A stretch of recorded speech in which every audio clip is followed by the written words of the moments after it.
Well, hello and welcome to the Fluency Corner lesson for this month. I am especially excited, and I was really excited about this one while we were doing the filming for this lesson because there were so many great phrases and words and expressions that came up all about love and dating and romance and relationships that people have with each other.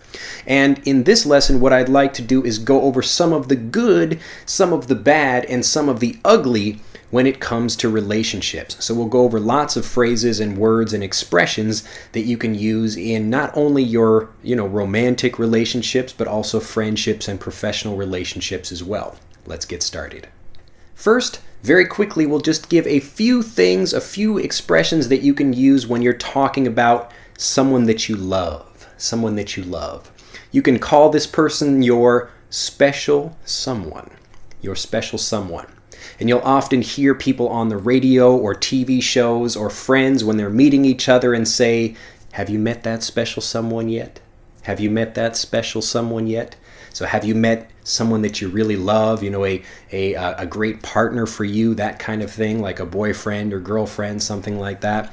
Or people that are, they're kind of sad, especially in movies, and they're saying, well, I haven't met that special someone yet. I haven't met that special someone yet. So if that's the case, we're just talking about a person that you care about. Special someone.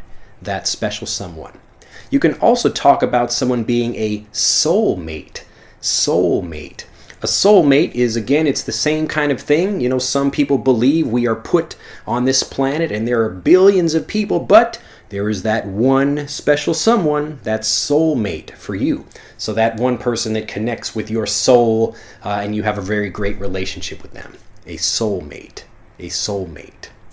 And in addition to that special someone or soulmate, you can also talk about finding the one for you or the right person. So that special someone or that right person. It's again, we're just talking about, I want to find someone that loves me and that I love that person. But when we talk about it, it's kind of more like a poetic way. We're trying to sound a bit more elegant and natural and a little bit more, maybe romantic about it. So we talk about soulmates, that right someone, that special someone, that right person for me. Oh, I just haven't found that right person for me. Oh no, can you help me? That right person for me. Soulmate, that special someone. And a really great phrase when you're talking about being away from someone and you miss them, this is a really great expression. Absence makes the heart grow fonder. Absence makes the heart grow fonder. Now this is a full expression, and when we use it as a full expression, we don't shorten this in a conversation. We can just say, absence makes the heart grow fonder. Absence makes the heart grow fonder. Now, let's break this down into pieces. So absence, it just means where you're not with someone. To be absent is to be not there. So absence is like the noun form of this. So absence makes the heart, my heart, grow fonder. Now, fond is a more kind of elegant or elevated or advanced way of saying that you like someone. So maybe many, many years ago, you wouldn't just say, oh, I like that girl over there. You would say, I'm very fond of her. It's usually not an expression or a word that you would hear so much, but in this expression, everyone understands it. Absence makes the heart grow fonder. So what that means is that if I'm away from my girlfriend or my wife or whoever, or you are away from, whoever your special someone is, absence makes the heart grow fonder. It means you miss them more and more as you're away from them, either physically away from them, over a long distance, or it's been a long time since you've seen them. Absence makes the heart grow fonder. Absence makes the heart grow fonder. All right, now we're going to get into some of the juicier, more interesting stuff because, as you probably know already, most of the time if you're having a good time in your relationship, if everything is going along well, it's not that interesting to talk about. Oh, how is your wife and how is the relationship? Everything is perfect. Everything is going just fine. Well, that's the end of that conversation. But the thing that people really talk about, they want to gossip about, they want to know about drama and trouble, and this is what every movie is about. There's always a problem. And so that's why most of this video lesson will be talking about problems and how to deal with them, and kind of specifically how we talk about that for love and relationships, but also for other relationships in general. So let's get started. First, we typically talk about men and women being different, and there are lots of different ways to describe this. You can say we are wired differently. So again, we have like different wiring, like our brains are actually a little bit different. Now, I don't mean like the size or anything, just kind of how we think. The things that we think about, and there's a lot of equality in the world, like men and women doing the same jobs or making the same amount of money. But sometimes we talk about things differently or think about them in different ways. So we've got oftentimes problems that come up when men are thinking about things in one way and women are thinking about them in another, or whatever it is in your relationship. And we talk about men and women specifically having a battle of the sexes. This is a battle, like a fight, like a war, a battle. But again, we have the T turning into a D sound, so a battle. The battle of the sexes. Now, there was a really popular book that came out, I think maybe 20 years ago, I believe. It's still quite popular, though. It's called Men Are From Mars and Women Are From Venus. And this is, again, another way of describing the same thing where men and women are different. So men are from Mars and women are from Venus. Now, we can talk about this, anytime there's a problem in a relationship, or, like you're sitting down and a friend of yours is complaining about their relationship, or there's a problem or something, you can just say, well, men are from Mars, women are from Venus. And that just means that, there's going to be problems in a relationship, and that means you just have to work a little bit to try to make everything go a little bit more smoothly in the relationship. So the battle of the sexes, and men are from Mars, women are from Venus.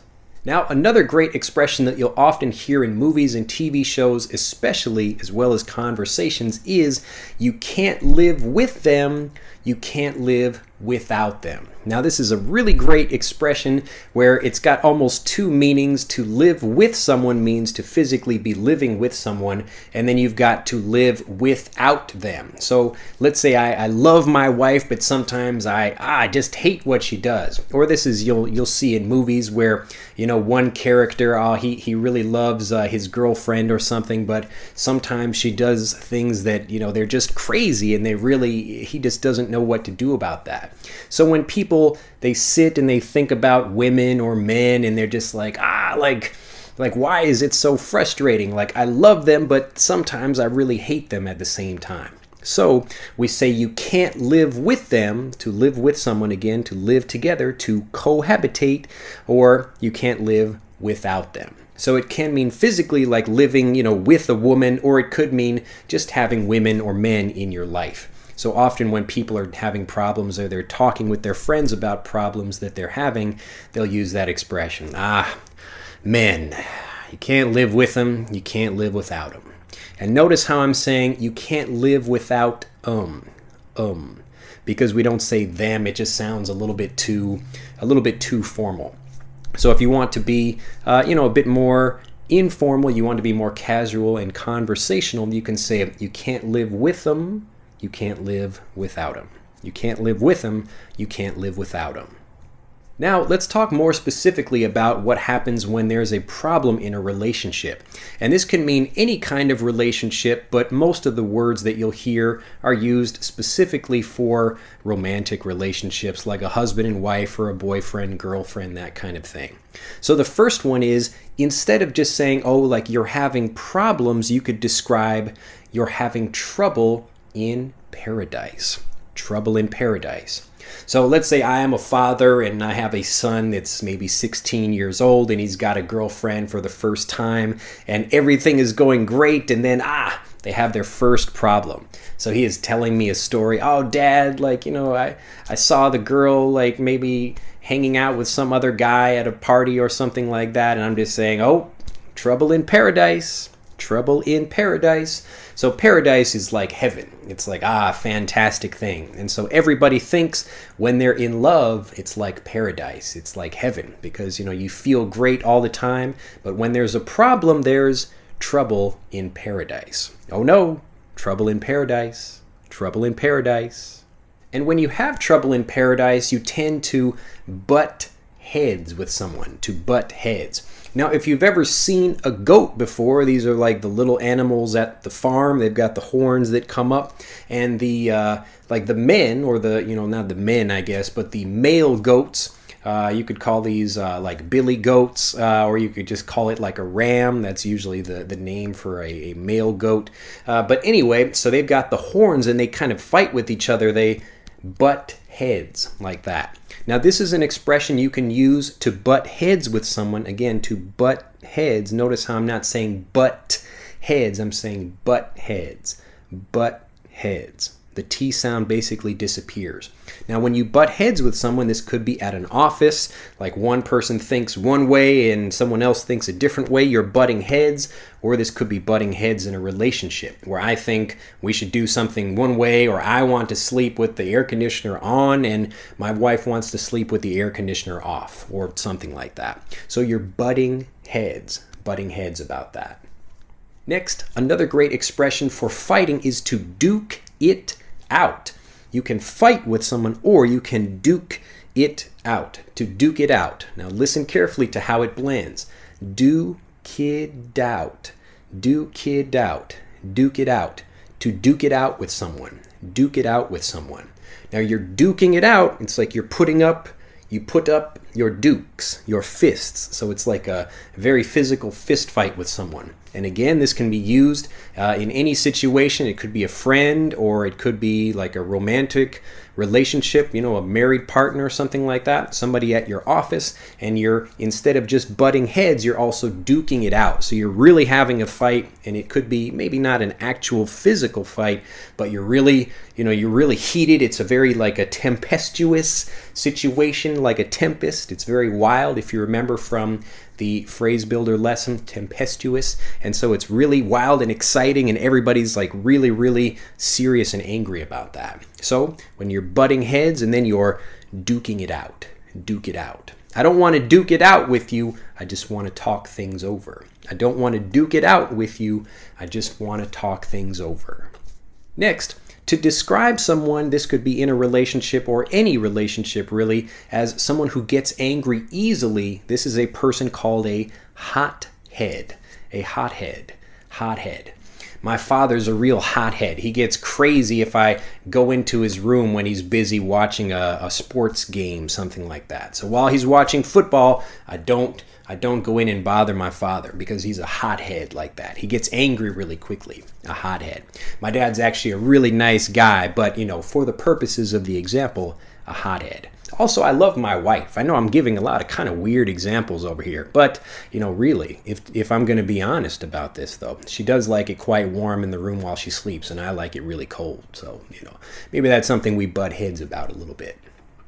Next, when you're having trouble communicating with someone, or you really don't know what to say, or you don't want to speak with them at all because you're angry with them, we call this situation putting up walls.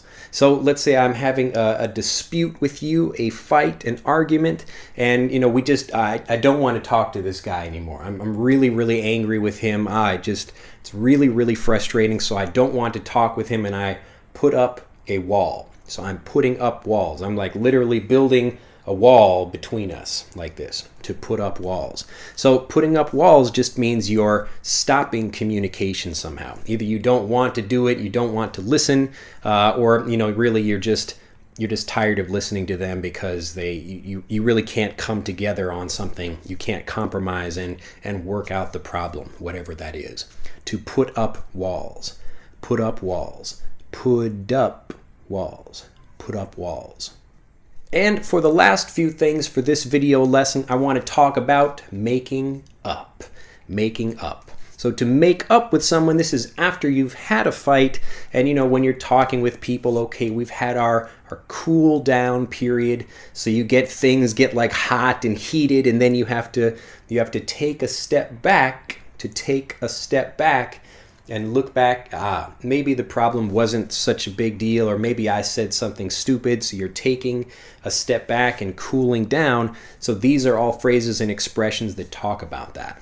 The first one, when you're apologizing with people, as you'll see in the conversation, is it takes two to tango. And this means anytime that two people are required to do something, and then it's usually both of their faults. Both people are responsible if there's a problem. So it takes two people to have a good relationship. It takes two people to have a good marriage or a good business relationship or anything like that. So it takes two to tango, and this is the regular tango dance, because I can't dance the tango by myself. You need two people to do it, but this is just the dance that people use. We don't say it takes two people to waltz, or it takes two people to do, some other dance. Two to tango is just the very common expression, and that's the dancing term that we use for that. So anytime you want to resolve a problem, just remember, maybe you did something, but maybe I did something too, and maybe it's kind of both of our faults. It takes two to tango. It takes two to tango.